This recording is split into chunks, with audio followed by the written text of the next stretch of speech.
I don't have an opening statement. So Lou is on the verge of making history. What can you say about him and becoming the highest scoring bench player ever?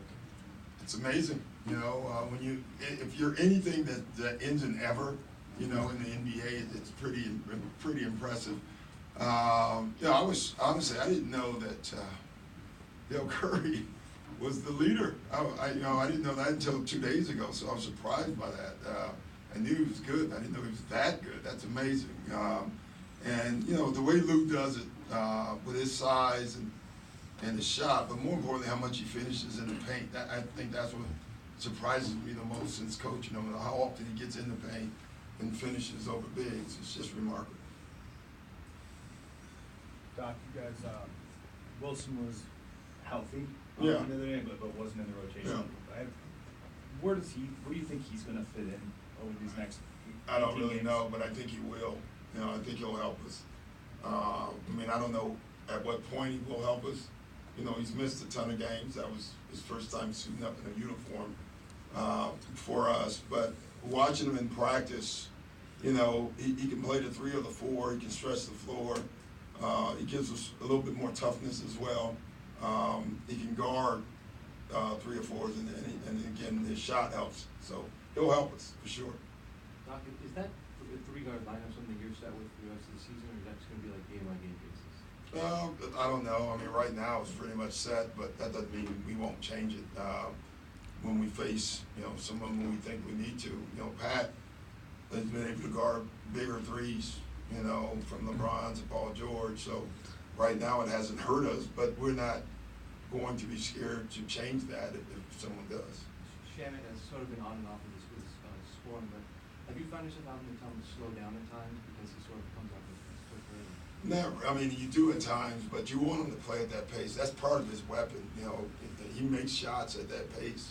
There's probably 5 guys in the league that can come off of screens at the pace that he does. Him, JJ.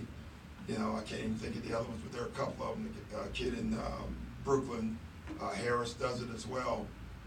It's very difficult. It becomes an offense in its own, and you can set up a ton of second options off of guys like that. So we like the way he plays.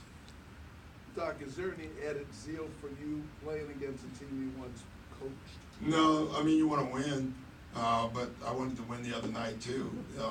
So I think I want to win every night. Really. What's nice is you see old faces. That's what's the Johnny Joes of the world, and Phil Lynch's, and all the guys that you had a relationship with. That's what's nice. Whenever you play, as a player, when you play your own teams, and as a coach, it's the same way. How about as far as the way your team is performing doing so well?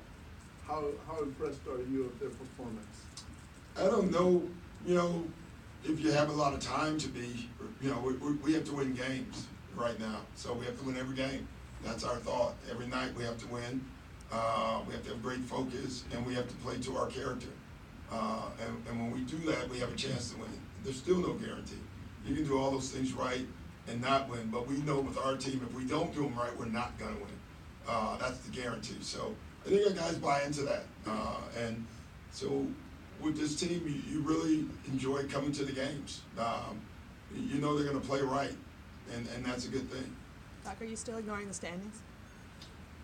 I look at them at times, but I pretty much ignore them. You can't help but, see them because everyone throws them in your face or talks about them. I know Sacramento's behind us, and I know San Antonio's in front of us. Doc, That's deep.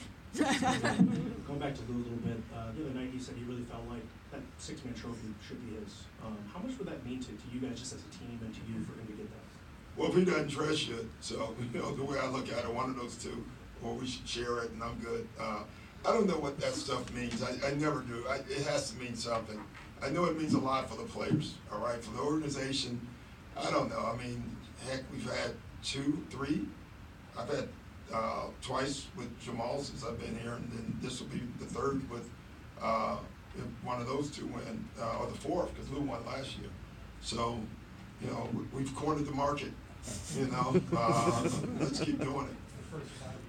Yeah, exactly. We went to all 5 teams. Like, how's Lou, like, as a locker room guy? Like, he's a quiet guy, but he guys He is listen to as, him, right? as different of a player that I've ever coached. Well, I don't know different. Usually you have a thought about what a player is and who he is. Let me put it that way. That's a better way of putting it. And he is the complete opposite of who he is, who I thought he was. He has been a delight to coach. He is a tremendous leader in the locker room. And honestly, from afar, I had never coached him. I just saw him walk in and score and looked like he kind of did his thing and left. I thought he was more indifferent, you know. He has a, you know, what I call a heater. He runs hot at times, but you won't notice it. And when he does it, he gets on his guys. What I love the most about him is how much he teaches the young guys. I mean, he's really in tune to them. And those are things you didn't know about the guy. I would have never guessed that, like that he was that way. And yet he is. And so that's been to my benefit, obviously, because he is that type of guy. Doc, how important do you think it's been for this organization to kind of go through this rebuild at a time and still manage to win games and have players? I just think, developing habits? I've always thought that that's important. If you're rebuilding, I think that's what you should be doing. You know, we did it in Orlando, and I thought it'd make the difference because, you know, we were completely rebuilding. I mean, I think we made 120, it felt like, transactions all year, and yet we kept winning. And I thought what that did when free agency came is guys saw that. And I think that, and they saw the way we played, and that was attractive. So, you know, I think it's important, but we'll see. Did bottoming out, the other day you joked you don't know what the word tank means, but did bottoming out, was that ever an option that was presented? No. With real serious consideration? No. I don't have anything else to say. Yeah. Doc, you mentioned the other day how other coaches bring up Gallo surprising defensively, and his teammates talk about that as well. What did he do that maybe you don't know unless you coach him from that standpoint? Well, he plays defense.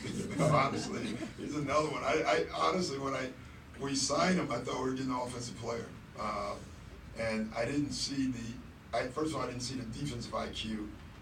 He seems like he's quiet, yet he's probably the loudest talker on the floor, and so you just don't see that. And what's the biggest surprise is he slides his feet. He rarely gets beat off the dribble by a guard, and it's I swear, man, maybe that's why we probably lost his teams.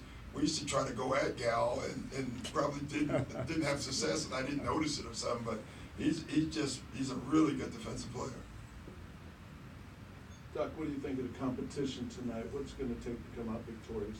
Oh, we're going to have to play well. I mean, they're good. They're really good. They're really deep. They're playing well. And, you know, they have Kyrie, who is just a handful every night. You know, our injury defense clicked in against him the last time we played him, and he didn't play in the second half. You know, I thought that was very important. You know, so we have to deal with them all game tonight, and you know, that's going to be hard.